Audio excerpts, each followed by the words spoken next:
नमस्कार, मी पंजाब 28-29 दरम्यान राज्यात खराब वातावरण होईल आणि मी म्हणत होतो ना, तर 27 तारखेला पाऊस कुठं पडेल. तर परत एकदा सांगतो, हे आज रात्रीच्याला म्हणजे 27 आणि 28 ह्या 2 दिवसामध्ये सांगली जिल्हा, सोलापूर जिल्हा, सातारा जिल्हा, कोकणपट्टी त्याच्यानंतर जत, पंढरपूर, सोलापूर जिल्हा, धाराशिव जिल्हा, त्याच्यानंतर अहिल्यानगर, बारामती, श्रीगोंदा, त्याच्यानंतर कडाष्टी, बीड, लातूर जिल्हा, परभणी जिल्हा, त्याच्यानंतर संभाजीनगर, जालना जिल्हा, त्याच्यानंतर जळगाव जिल्हा, नाशिक, धुळेगाव, मालेगाव, शिरूर ह्या पट्ट्यामध्ये आज मात्र मध्यरात्रीच्याला तुरळक ठिकाणी पावसाची शक्यता आहे.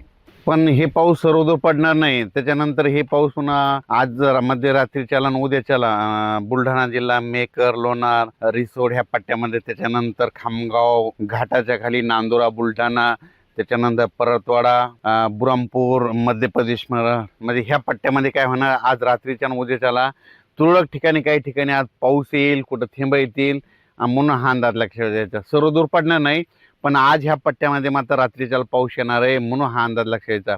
उद्याच्याला तो पाऊस पुन्हा पुढं सरकत जाईल, पुन्हा मध्य प्रदेशकडे जाईल आणि पुन्हा पश्चिम विदर्भाकडे अकोला, अमरावती, वर्धा, नागपूर, भंडारा त्या पट्ट्यात जाईल म्हणून हा अंदाज लक्षात यायचा. पण सर्वदूर नाही पडणार म्हणून ही सर्व शेतकऱ्यांनी सर्वप्रथम लक्षात द्यायचं.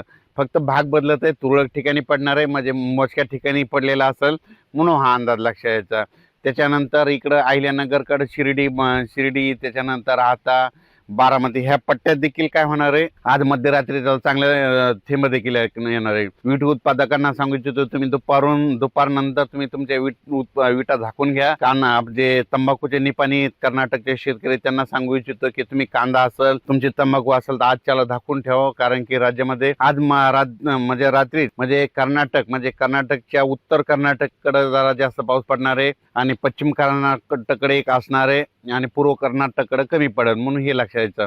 म्हणजे बेळगाव साईड ह्या पट्ट्यामध्ये पाऊस राहणार आहे, निपाणीकडे राहणार आहे, जतकडे राहणार म्हणून हे त्या शेतकऱ्यांनी लक्षात यायचं. त्याच्यानंतर क्रूडवाडीला देखील पाऊस पडणार आहे म्हणून हे देखील लक्षात यायचं. पण राज्यात सांगायचं झालं तर हा पाऊस सर्वदूर नाही. तर मी म्हटलं होतं वातावरण खराब होणार आहे, काही ठिकाणी पाऊस पडणार आहे म्हणून सर्वप्रथम हा अंदाज लक्षात यायचा. आणखीन हे 2 दिवस वातावरण नाही म्हणून हे देखील सर्व शेतकऱ्यांनी लक्षात यायचं. म्हणजे आज आहे 27, उद्या 28 आणि परवा दिवशी 29 पासून परत वातावरण काय होईल, परत निवळायला सुरुवात होईल म्हणून हे देखील सर्व शेतकऱ्यांनी लक्षात घ्यायचं. तर आज तुम्ही पाहू शकता, जर तुम्ही कुठं बाहेर वातावरणात गेले असाल तर बघा, आज पूर्वेकडून वारे येतील. पूर्वेकडून जोराजोरानं वारे आले, वावटूळ आली की समजायचं असं या 2-3 दिवसात पावसाचं वातावरण आहे म्हणून हे निसर्गावर पिकलतं.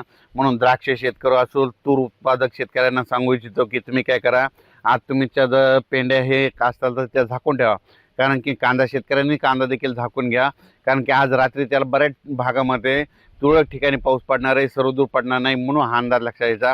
ह्या पावसामध्ये पाऊस जास्त नाही पडणार, पण त्याच्यामुळे मात्र वातावरण मात्र धुळीचं प्रमाण असणार आहे म्हणून हे देखील अंदाज सर्व शेतकऱ्यांनी लक्षात घ्यायचा.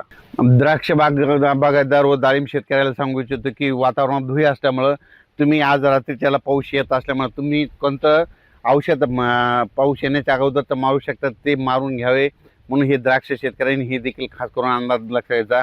डाळिंब शेतकऱ्यांनी हे देखील अंदाज लक्षात घ्यायचा.